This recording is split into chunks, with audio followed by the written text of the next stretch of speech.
Stéphane Pillet, directeur général de Plateau Métallerie, entreprise de serrurerie basée à Saintes, a reçu le prix de l'alternance des mains de Thierry Autier, président du conseil de surveillance Port Atlantique.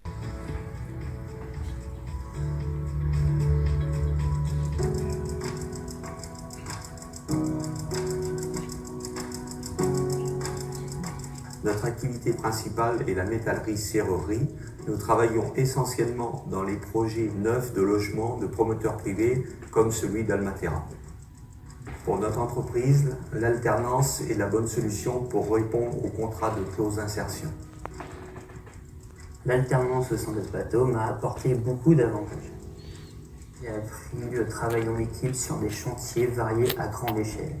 J'ai aussi bénéficié de formations spéciales comme le CACES, formation de sécurité et SST. J'ai obtenu mon CAP, mon VP. Aujourd'hui, j'ai ma place dans l'entreprise comme tout salarié. Avoir accueilli Théo dans notre société nous a apporté un nouveau collaborateur formé à l'image de notre entreprise. Son CDI lui permet d'être inséré dans le monde professionnel avec déjà une bonne expérience.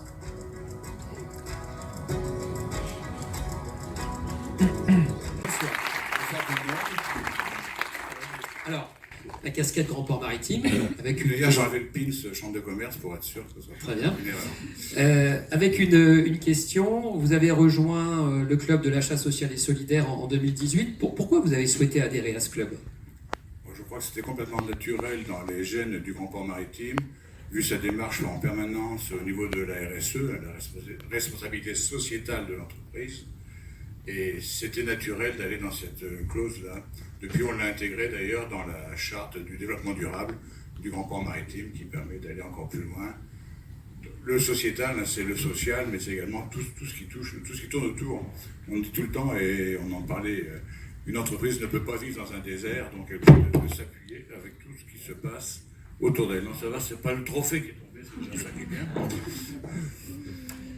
Alors, bon, on sent bien dans ce que vous dites qu'il y a une certaine cohérence, une logique, hein, qui puisse adhérer à cela, mais au-delà de cela, vous êtes chef d'entreprise, président du chambre de commerce, l'alternance, c'est quand même quelque chose qui résonne un petit peu en vous. L'alternance, évidemment, je crois que c'est une des premières vertus pour apprendre un métier. Donc il y a l'alternance initiale avec donc l'apprentissage, le CAP, BTS. Mais l'alternance, on le développe aussi depuis très longtemps maintenant dans l'enseignement supérieur. Donc ça va de l'apprentissage pour les métiers manuels jusqu'à l'enseignement supérieur, où le fait d'avoir appris son métier avec des professionnels permet de compléter ce qui est appris pour la théorie dans les cours. Et c'est ce qu'il y a de plus important pour moi. On le voit dans certains pays, tout le monde cite l'Allemagne en exemple en permanence, qui fait de l'alternance, et c'est une réussite vraiment importante. Et j'en profite pour dire que la Chambre de commerce a de très bonnes organisations de formation avec le CIPECMA et Excelia qui font des formations d'alternance. Il faut bien le dire. Voilà, ça c'est fait. Alors, par contre, au niveau du port, ce que je voulais dire, par rapport à tous ceux qui se sont passés avant, beaucoup d'entreprises qui étaient dans le bâtiment, hein, les offices HLM sont dans le bâtiment, beaucoup d'entreprises qui sont dans le bâtiment qui permettent d'avoir beaucoup d'heures, parce que c'est important. Dans le port, ce qui nous gêne un petit peu, c'est qu'on n'a pas de construction comme ça, de dossiers importants, c'est plus de l'entretien, donc marché de service. Marché de service.